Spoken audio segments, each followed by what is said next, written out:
অনলাইনে কেনা পণ্য নকল কিনা বুঝবেন কিভাবে? অনলাইনে অর্ডার দিলেন, দামও কম, দেখতেও ভালো, কিন্তু মনে প্রশ্ন, এটা আসল নাকি নকল? এই 5টা বিষয় চেক করলেই সহজে বুঝতে পারবেন দাম অস্বাভাবিক কম কিনা। একই পণ্যের বাজার দামের চেয়ে অনেক কম হলে সতর্ক হন। পেজ বা সেলার ভেরিফাইড কিনা, পেজ কতদিনের রিভিউ আছে কিনা, কমেন্টে অভিযোগ আছে কিনা। নতুন পেজ প্লাস বেশি ডিসকাউন্ট মানে ঝুঁকি বেশি। প্যাকেজিং ও লেবেল চেক করুন। আসল পণ্যে থাকে পরিষ্কার প্রিন্ট, বানান ভুল নেই, সিল, বারকোড, কিউআর কোড। নকল পণ্যে এগুলো এলোমেলো থাকে। কিউআর সিরিয়াল নম্বর স্ক্যান করুন। অনেক ব্র্যান্ডের পণ্যে কিউআর বা সিরিয়াল নম্বর থাকে, স্ক্যান করলেই অফিসিয়াল সাইটে তথ্য দেখায়, না দেখালে সন্দেহ করুন। ডেলিভারির পর রিটার্ন অপশন আছে কিনা।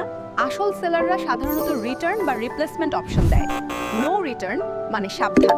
মনে রাখবেন, অনলাইনে কেনাকাটায় তাড়াহুড়া মানেই ক্ষতি। চেক করলেই নকল এড়ানো যায়। ভিডিওটি ভালো লাগলে লাইক, কমেন্ট, শেয়ার করুন।